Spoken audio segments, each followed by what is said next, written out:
Hello students. In the previous lesson you have already learned about the internal structure of the ovary. Now today you are going to learn about the external genitalia of the female reproductive system, that is the vulva.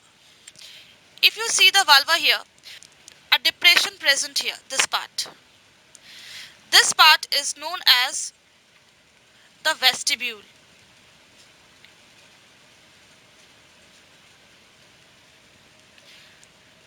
Now in this vestibule you will find that there are two openings. One is the urethral opening here and another one is the vaginal opening here. Now this vaginal opening is covered with a thin membrane called hymen.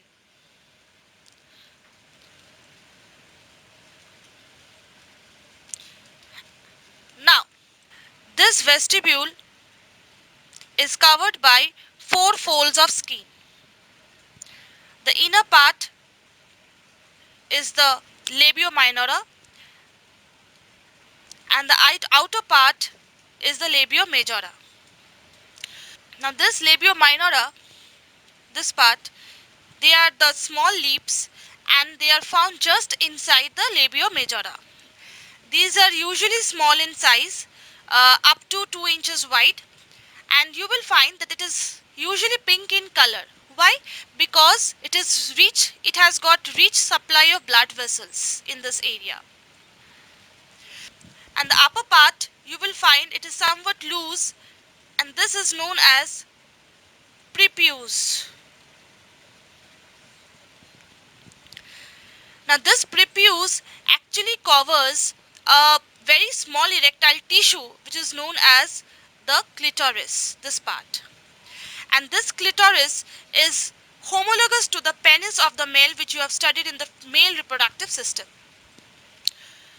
Now this clitoris which I just talked about is a small protrusion and it is located between the labia majora and upper end of the vagina. And this clitoris is very sensitive.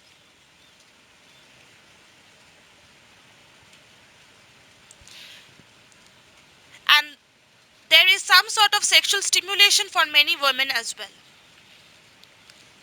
Outside this labia minora, as I have said, that there is the outer lip which is known as the labia majora.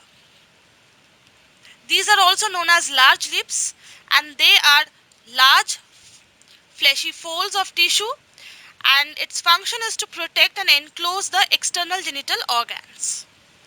And this labia majora may be covered in pubic hair which usually grows during the puberty, this part, which is also known as mons pubis. Now if you concentrate towards the vagina, you will find that there is a vaginal opening,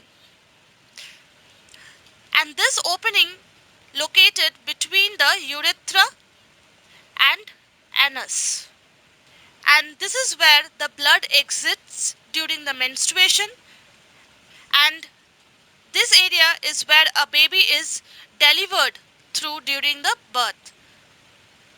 This is also the area where the penis enters during the intercourse. Now there is a gland located on each side of the vaginal opening here.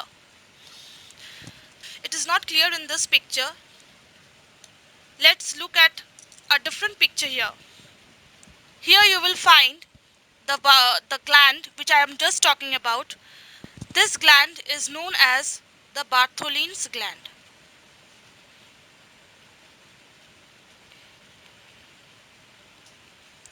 And this is the Bartholin's gland duct. What is this function? This Bartholin gland actually lubricate the vagina.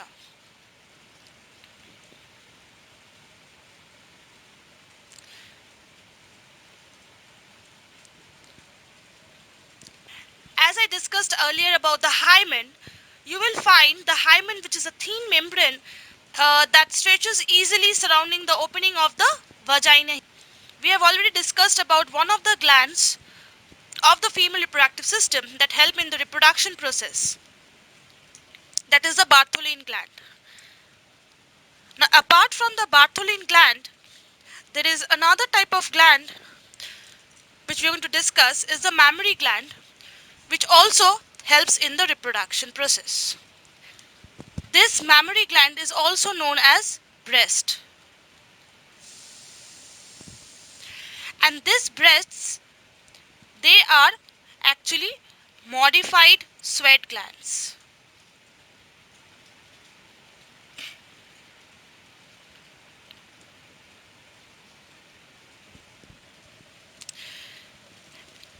This breast is actually tubulosaccular gland.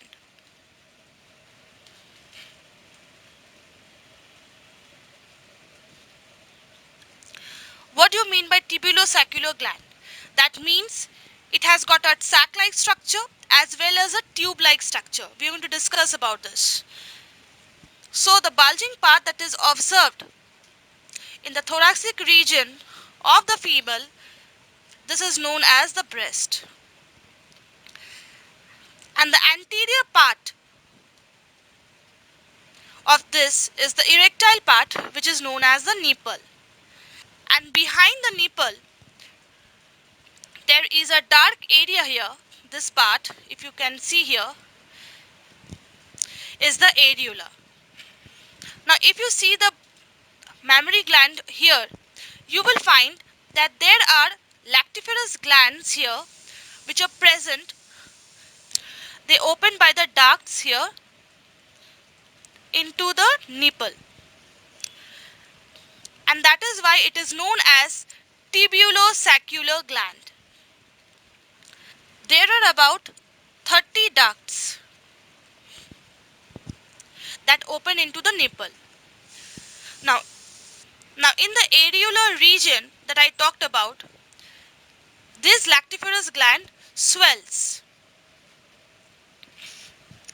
and they form an ampulla. And this ampulla actually stores milk temporarily.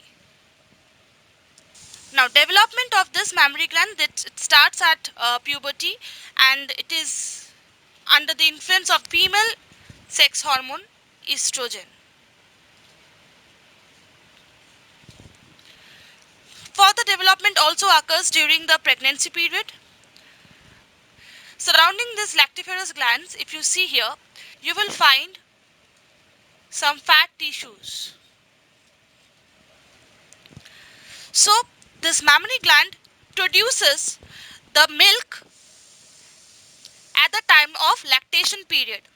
Now, we are going to discuss about this in detail as we will discuss the lactation part later on. Thank you.